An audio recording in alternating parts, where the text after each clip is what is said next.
The next one today is Danson Kwok. Hello, I'm David. Danson and I were introduced to each other. Danson's a real estate professional. And when I say that, there's a lot of guys out there doing real estate from a selling perspective.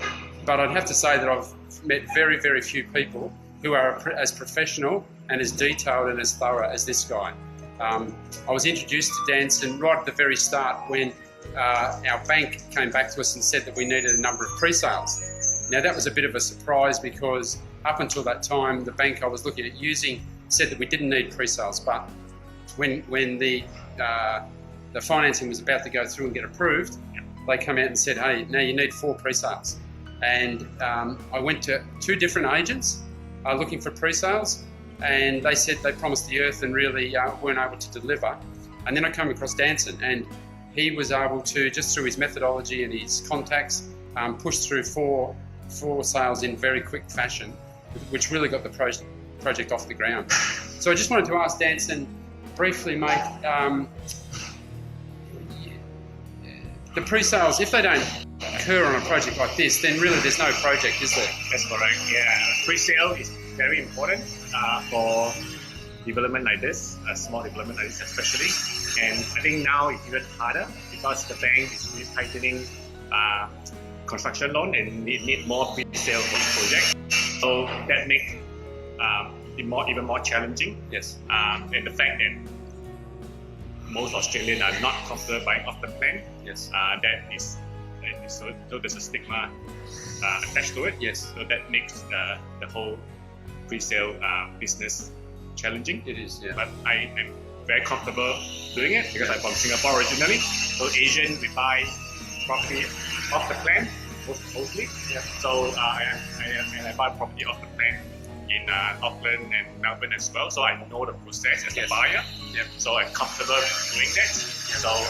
Yeah. So now I believe I enjoy some success in selling off the plan. Absolutely. Yeah.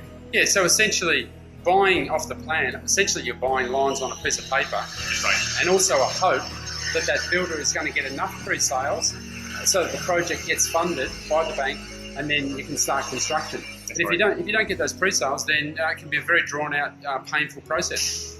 Often you need to take, as a developer, you need to take a reduction in price because the buyers are thinking, I wonder if this guy's actually going to start, and when's he going to start? Because when he starts, it determines when he finishes.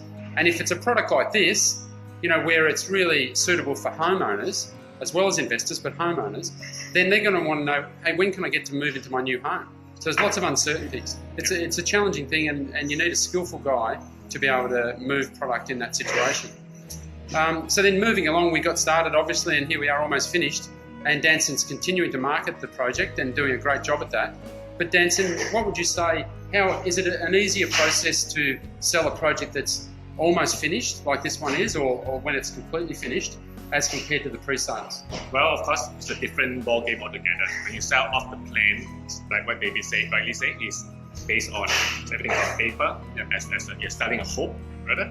So, so then when it's about to complete, so that everybody, all the buyers that come through can see, can touch and feel, can see the actual size, actual sizes, and also the finishes, and they go from there and they make an offer and they buy it, buy the property. So it's a totally different ballgame altogether. Yeah, I would say we do expect majority of the real estate agent here are comfortable selling something that's already built, but not resale. So only a handful of them are comfortable or successful. So I'm coming to, I believe I have a niche in the market that provide this service. Yes. Look, there's lots of jokes about real estate agents, and some of that's warranted, but some of it's not. Personally, I want people in my life, in my business life, in my personal life, that do what they say, that they're full on, they're getting out there, they're having a good go, and they're actually getting results. Because there's a lot of players in life and a lot of people dreaming. It's so good to meet a guy like this one who delivers on what he says and who's got such a professional attitude. It's restored my belief in real estate agents. I know some other excellent real estate agents as well. and they're the type of people I want to hang out with and do business with. So thanks again for listening. Talk to you next time.